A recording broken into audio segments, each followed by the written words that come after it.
Well, thank you everybody, and I know it's been a very exciting set of sessions that you have been part of so far.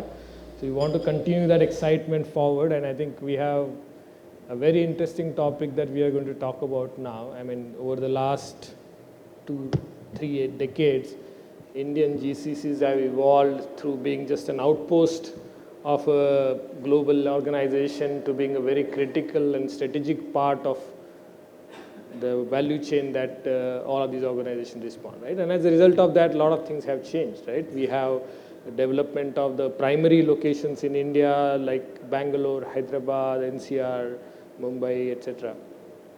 But I think that journey continues, and at the same time, a lot of other factors are driving interesting changes for us, right? Whether it's the introduction of AI into the business ecosystem, whether it's the geopolitical situation that keep developing and changing every day, to the tariffs, to this and that, right? So a lot of those things are still changing, but throughout all of that, GCCs, importance of GCCs and demand for India as a location for GCCs continues, right? So in that kind of a situation, we already had some 1800 to 1900, 2000 GCCs in India, employing about 2 million professionals.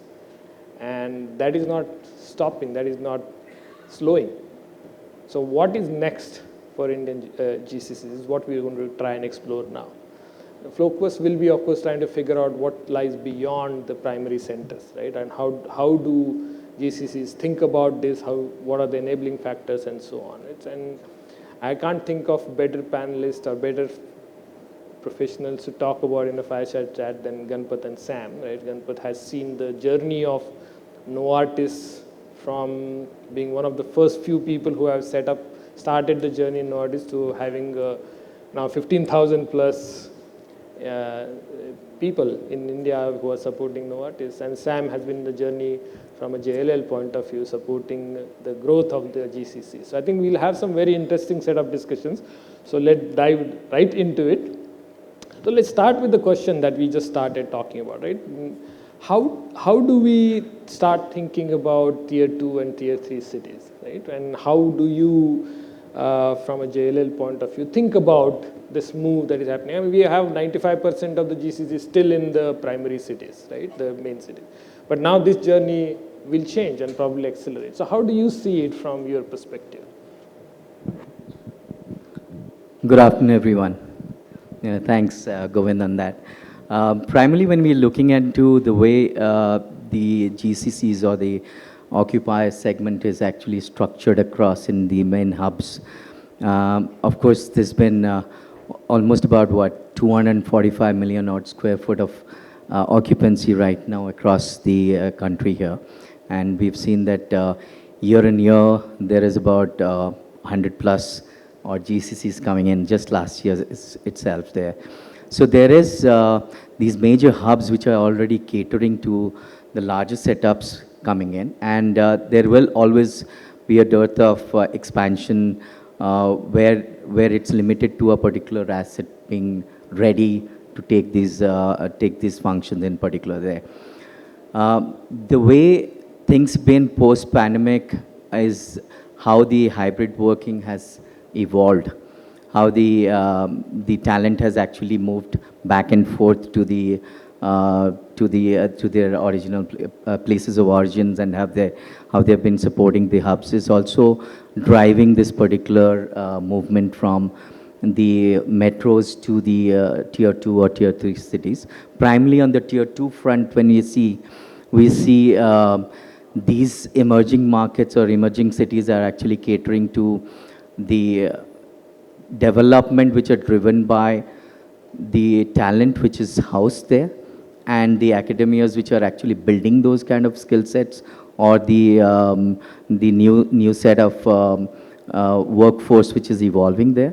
And that is actually driving the developers to sort of set out the grade A properties, or bring in that kind of a speed of connectivity, speed of the way of operations that is required there.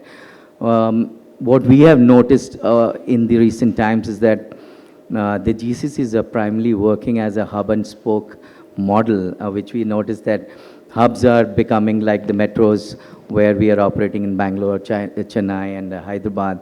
Hubs are primarily working as innovation labs or the more the growth engines which are driving the further businesses around. Whereas in the tier 2 cities is more about the talent expansion which is coming in. And there's quite a lot of synergies in terms of various types of businesses where the GCCs are exploring. It's no more just as a cost or arbitrage kind of a discussion which is happening. It's about how do we actually expand and build that overall ecosystem across the country. So they're not necessarily to be concentrated in the hubs like this, but expand into the tier 2s. Right. So that's giving a lot of potential, lot of thrust for the locals to also build in that kind of infrastructure. Okay, no, that's fantastic. And I think the points about the talent driving it and hub and spoke model that people, I think is very, very insightful. Maybe I'll ask the same question because Ganpat, you would have a very different perspective on that, going through that journey. You're just showing a picture of the barren land where the Novartis stands today. Very, very interesting perspective on how things have evolved in Hyderabad. But what's your take on, what are the factors that would be driving this focus on the tier 2 or maybe even tier 3 cities? So thank you, Govind, for asking the question, and good afternoon, everyone. I think first of all, the definition of tier 1, tier 2 has been moving. And just to give you an example, way back in 2007 and 8, when Novartis was looking at moving the center from Mumbai to another city to expand the operations, Hyderabad was a tier 2 city. Yeah, true. Right. So this is where I will say, starting with 200 people way back in 2008 with almost 9,500 people today, I think it's been a massive journey. And what we've seen, what drives this whole setup is the talent and the talent. We all know, I think the talent is abundant in India. Many times within Novartis, we keep talking that Hyderabad is equal to entire whole of, or even 1.5 times of whole of Switzerland. Yeah. That's the type of size and scale we talk, right? So each reasonable state in India is equal to a European city or a country, right? So I think with the close to 2.5, 3 million STEM graduates coming out and with the quality of the talent that is coming out, coupled with the agile and the tech savviness of the talent that is coming into the workforce every year, I think India will continue to have a massive edge on this whole knowledge-based industry or the ecosystem. And this is where many companies, and we already see this trend very well in the service-based organization, which are likes of TCS, Accenture. They have already moved into tier 2 and tier 3. Yes. The reason is their demand for the talent is at much larger in scale. And this is where we also see a trend in the big corporate center setup where many of them, they have more than one center. For a reason, Novartis never looked at another location because what we needed from our operations perspective, I think we're always, the talent pool in Hyderabad and all the other support from the government and the ecosystem is very strong here. So a couple of times, obviously, we looked at the other location or tier 2 from the business continuity perspective, from talent access perspective. But I think often we came back that, because we did not have even further massive growth plans, therefore we said, I think the focus is more on the innovation and the value creation. So I think talent, that will continue to drive the movement to the tier 2 and tier 3. And today, which are tier 2, who knows in next 5-10 years, you'll have another set of 3 to 5 cities which are clearly seen as tier 1. Right. Because of the easy connectivity, because of the cosmopolitan nature, quality of life, great infrastructure in many cities that is coming up. I think this is what is going to drive a lot of movement of the new setups to also look at other locations. Yeah, no, I think that's very interesting. I really your thought about, sorry. Yeah, so another piece that, the big cities such as say Bangalore and Hyderabad for the corporate centers, obviously the big setups they look at first setting up the centers in places such as Hyderabad and Bangalore. But then the talent competition is also very high. Yes. And this is where companies which are globally in the mid-size range and not in Fortune 500, 700,000, but they also have large aspirations to build centers here. This is where they will be driven to the tier 2 and tier 3, 4, for sure. The reason is the competition of talent in big cities is more fierce. And obviously the big names, they always attract the top talent first than relatively unknown or not so popular names from the job market perspective. Yeah, I think that's a very interesting point, and I think I completely echo the thought that in a way GCCs or progress with GCCs has driven cities like Hyderabad from tier 2 to tier 1. Right? I mean, if you think about it, there are, let's say, 1,800, 1,900 GCCs in India, and our research indicates that the total economic value addition of all of these GCC is some $180, $190 billion to Indian economy. Meaning every GCC on an average contributes about $100 million. So imagine if you are having a couple of 100, 300, 400 GCC in a city like Hyderabad, you're adding $2-3 billion worth of value addition, direct value addition to the economy of the city. So I think that's a very valid point. I completely agree with you. But let me just move on into the real estate side of it. Right? When you're thinking about building GCC on a tier 2 or tier 3 city, or soon to be tier 1, let's say, what are some of the factors that the clients are looking for, your clients are looking for, from a real estate solutioning point of view? And how do you address those kinds of situations? So the way we're seeing right now, like if you're talking about the total amount of, the number of GCCs nearing about 2,000, and we were talking about someone mentioning earlier in the panel about this crossing over 2,000 now. Almost about 10% of GCCs right now are in the tier 2 setups like Jaipur, Coimbatore, or Indore, and likewise there. And these cities have actually been built for quite some time, and where developers and the larger brands have actually set up infrastructures like Ganpat mentioned about the BCP plans. Yep. And they've been supporting these setups as BCP setups there.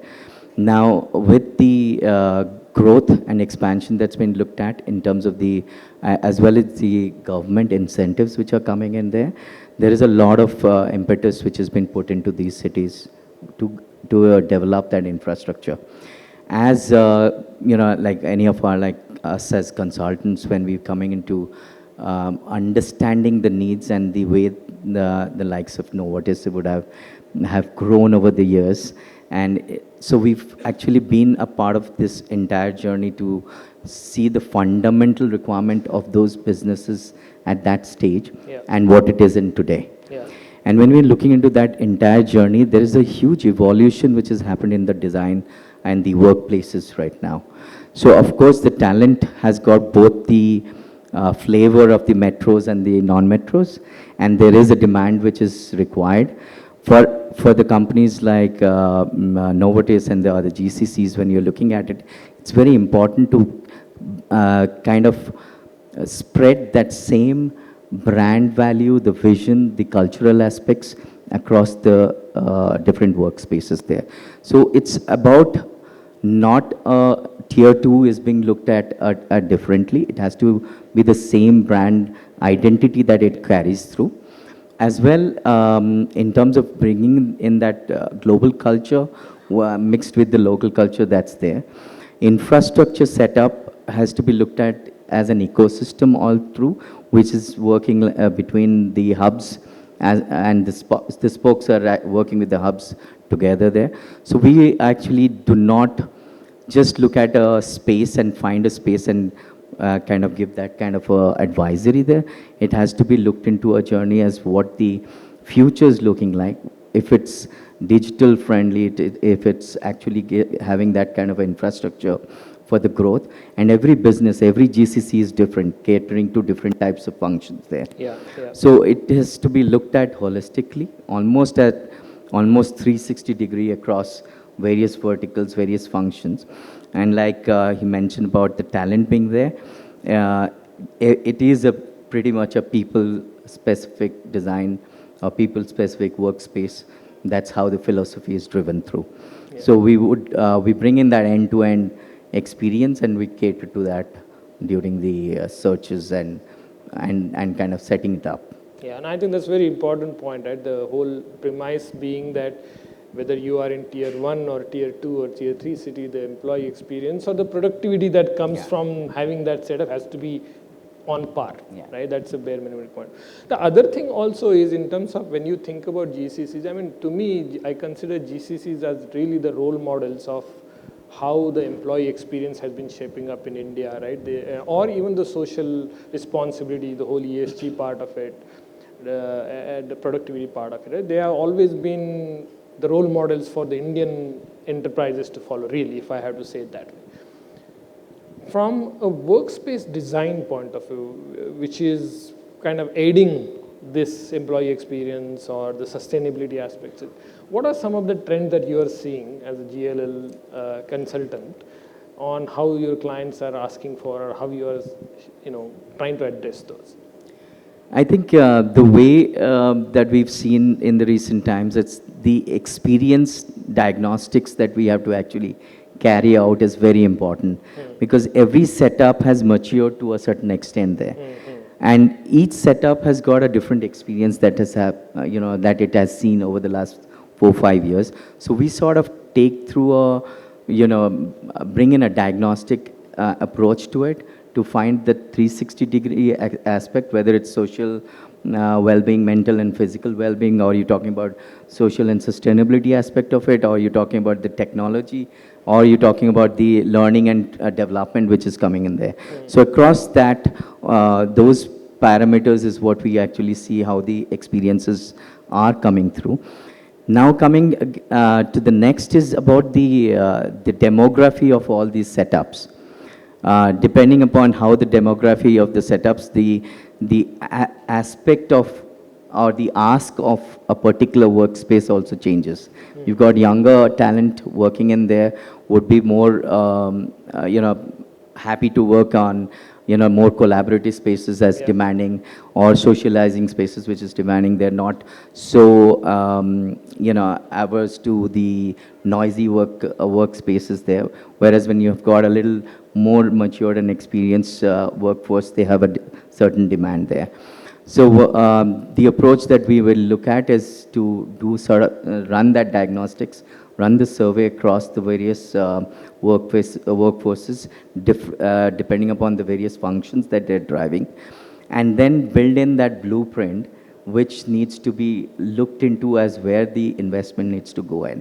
Whether it's well-being, whether it's well-being being catered through biophilia, whether it's well-being catered through multiple different workspaces, which is going to help more, bring in more synergies, bring in more collaborations, and thereby the thought process of, being connected, whether it's well-being spaces such as, the nap rooms or the places where you can actually break out a little bit from your regular activities there. Aside that, there are, what we are seeing in the recent times is about the technology which is driving pretty fast, and companies, particularly the GCCs, are looking into the innovation labs, the brainstorming rooms or the war rooms, where they bring in the experience of the technology helping the productivity. So that is something which is actually kicking in. Along with that, the training and development is a big aspect which is building in there. Now, most of these spaces which have been designed for workstations might not have that kind of extra space to cater to. In the last 2 years or so, we've seen the GCCs earlier used to have about 15 to 20% of those collaborative or workspaces which were not fixed to desk. This has grown by about 30 to 40% now. Wow. And that's again driven by the work culture, the different Yeah. workforces which are coming there. So there's a lot of stuff to look into it while we are suggesting in terms of expansions or even bringing in a new space from a consolidating 8,000 workforce into a new age building. Yeah. So those kind of assessments are pretty much important. Yeah. So it's like a typical consulting kind of a solution, right? Where you look at what the specific need for that particular client is, looking at the products, looking at the demographics, looking at the kinds of function that are being set up, and then you design it accordingly. Yeah, but at the same time, any business which is already set out and have been operating for last 10 years is looking to a new space as in upgrading the same space or moving into a new space. Yeah. Now, for us as consultants, it's very important to work with visionary leaders to see how once it had started up and what it's going to be in the next 10 years. And in the next two folds, 5+5, the whole business, the way of working is going to change. Yeah.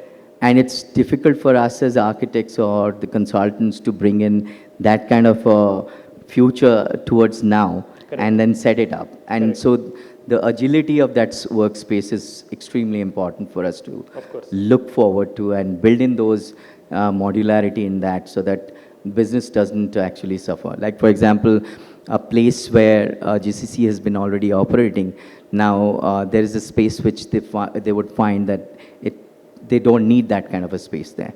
What do you do with that space? Now, with the advent of new culture of bringing in the startups together and then merging those innovation labs, so space can be reconfigured or repurposed to look into new innovation hubs. Because it's not just like back office operations now, it's primarily driving the captive knowledge. Yes. The value addition and how does the ecosystem support it, right? Designing spaces for that, extremely important point. Let me maybe, Ganpat, pick on a thread that you already mentioned about it. The whole approach of why would we go to a tier 2 or tier 3 city is driven by talent as one of the primary drivers, right? So if you think about that, and you have been through this journey where you have developed the maturity of Novartis' GCC in India from where it was, let's say, 10, 12 years ago to now, where it is part of doing some of the real front-end, leading-edge kind of research work and all the other important topics, right? If you have to advise, and I know you advise some of the other companies in terms of sharing your experiences with them in terms of how your journey is. If you have to share that experience here in terms of what are the talent strategies, and somebody's trying to set up a GCC in a tier 2 or tier 3 or even tier 1 for that matter, what kind of strategies that you think are very successful or they should be thinking about?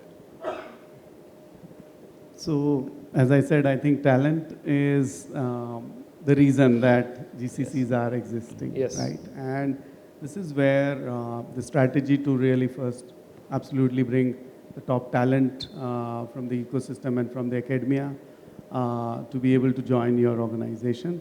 And then I think that's I will say, relatively easy part. But then really building a culture that really allows the talent to bring and unleash their best possible versions, really help them, learn, grow, and also deploy technology. So I think some of these pieces, the environment of the organization has to enable that.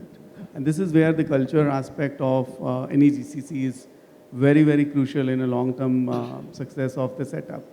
I think at Novartis we've been fortunate, and I will say, big thanks to our talent here who's been very agile and really, integrated to the global setup very well. We never see any difference between the way we operate in Hyderabad versus any part of the world, including our corporate center. And this is in Basel, our corporate office. And I think this is where culture plays a very, very critical role.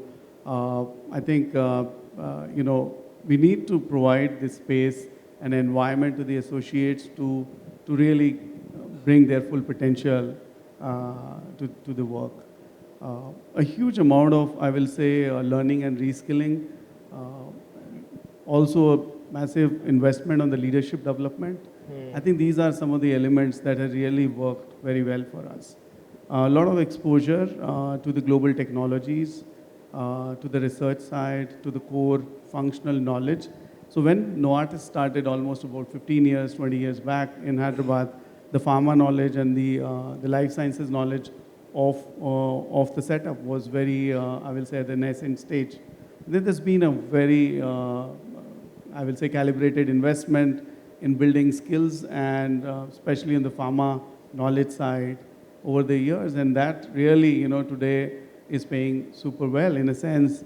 The talent what we have is world class, I will say. Yeah. As they are participating in every research, every drug development process. They are running, the tech operations for the company.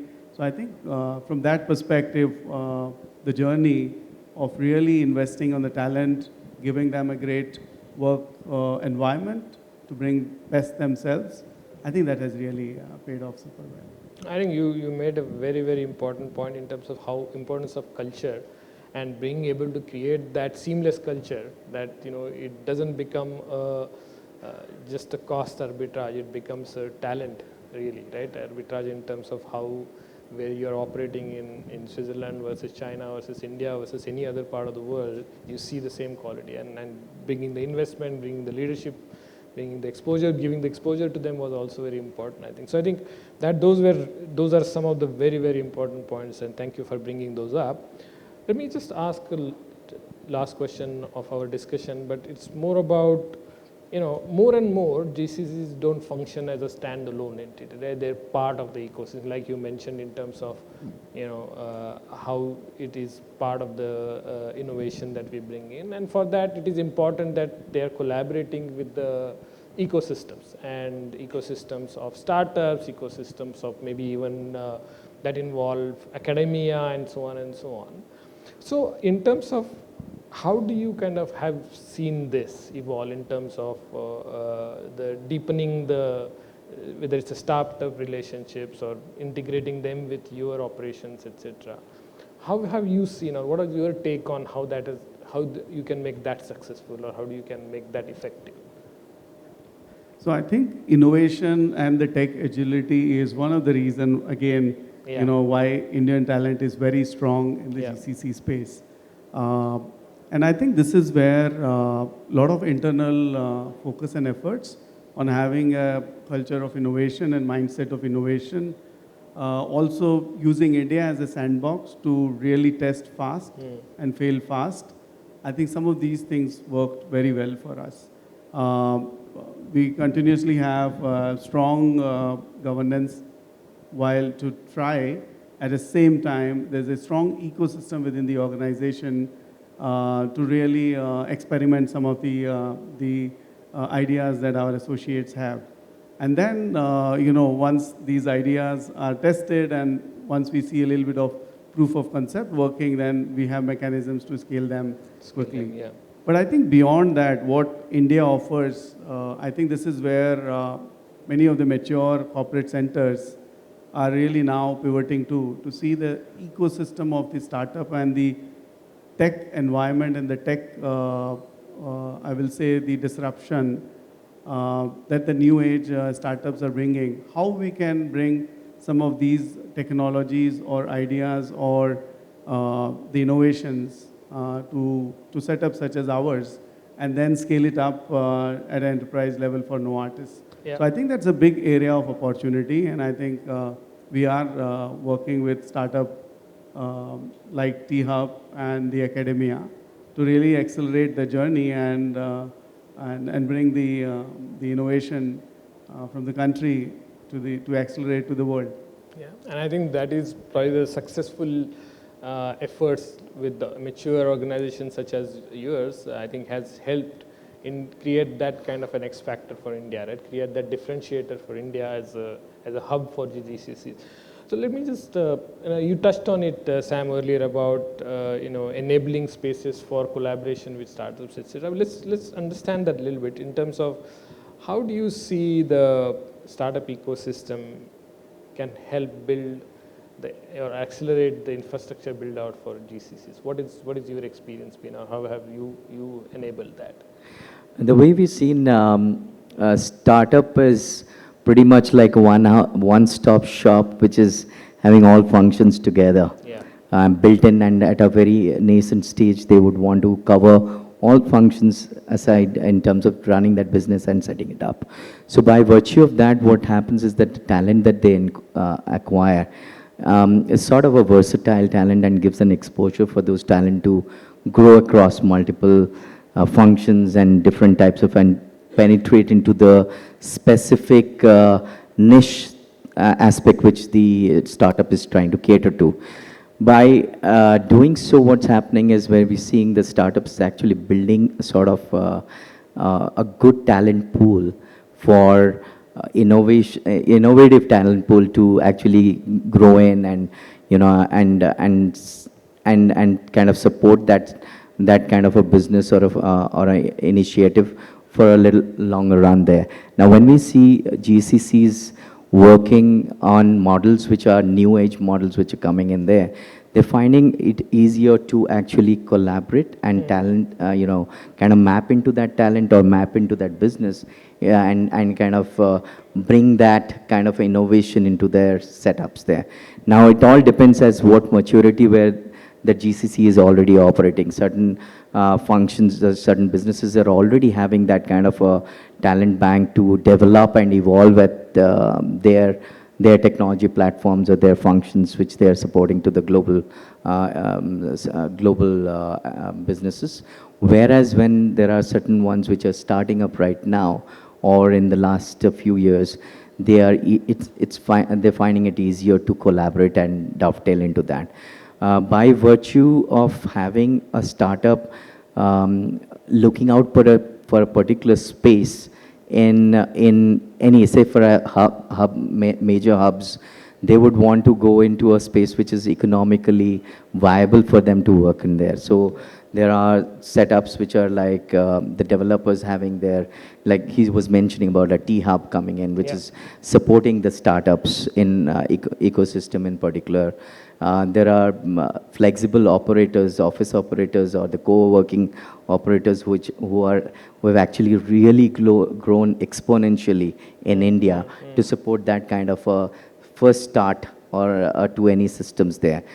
GCCs having their own setups are also carving out spaces to have new startups to come in and collaborate there, whether they are like a part of their supplier community or the ones who are part into the growth engine looking into the new initiatives there. So put together, the startup ecosystem is also driving that whole workforce. Now it's something which you would want to do on an AI, agentic AI platform. There are multiple startups across the BFSI sector to other technologies which are also building up such kind of platforms there. So it's easier for companies to go in and tap into that intel. Certain startups would have their headquarters in the major hubs or international offices where they would want to kind of register themselves, but they are also building in talent in the tier 2 cities where it's easier in terms of setting up that infra and running that. So those kind of environments are also kind of pushing the local market players to actually develop that infrastructure for them to bring in more speed, more better environments for them to create that, sustain that talent there. So when he was talking about expansion would also go into tap into those particular setups and then build upon them. So by virtue of having a collaboration, such kind of a talent is more like a market funded than a corporate funded there. Yeah. So this is how the synergies are working at this moment. No, I think that's a very, very important point, and thank you for bringing it up. In terms of, it's not just that the GCCs are trying to expand to tier 2, tier 3, it's even the ecosystem is developing there. So I think that's a good way to kind of say that the environment is ready, right? That talent is available in those places. So there is an opportunity for the GCCs to kind of explore those in tier 2 or tier 3 cities. I think we are a bit over time now, but and it was a fascinating discussion, and we could have continued for longer as well. But thank you very much, Ganpat. Thank you, Sam, for bringing these topics up. I hope you found this interesting. You got some new thoughts, new ideas, new perspectives on some of these things. Am I seeing a question there? Yeah. We'll take just one question because we are already way over time, but can you please give the mic?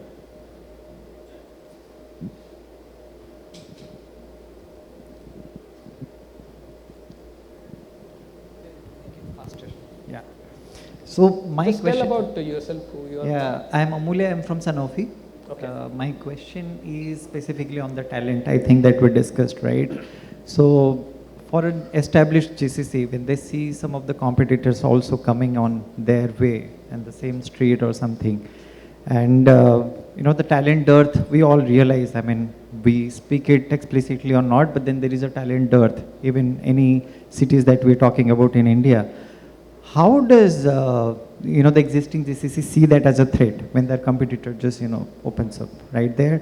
And then what's a healthy strategy in order to kind of behave in terms of either retaining or kind of building or letting it go?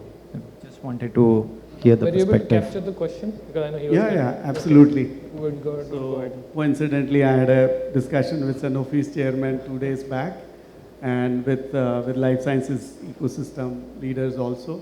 I think while in a short run, a lot of new entrants, a lot of companies inspired with Novartis setting up GCCs in the pharma and life sciences hub, actually we don't see as a threat. We see as a proud moment for us that we have inspired many of our peer companies to look at this operating model. I think in a short run, always when you have some talent loss, it always hurt, right? But at the same time, I think it's a passing phase in a sense.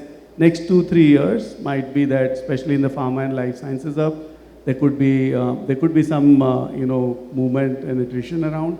But in a long run, it is really building a very thriving and a solid ecosystem for the country on the pharma and life sciences. Obviously, the way we'll have it also, always the competition is good on the talent that keeps all of us on the edge to make sure that we are able to provide the best possible work environment and opportunities to our talent whom we have in-house. So I think, it's a very proud moment for us. That's how we see it, that, with so many other companies looking at the setup such as Novartis and really, getting into the same operating model. Yeah, it's very important. I think, and this might apply not just pharma to any other sectors also. Having more people, more players there is better than having one. So I think that's a good point. Thank you. I hope that answered your question. Yeah, thank you. Thank you, everybody. Unfortunately, we are out of time, so we'll not. But if you have any other questions, we can maybe cover during the break, etc. But thank you, everybody.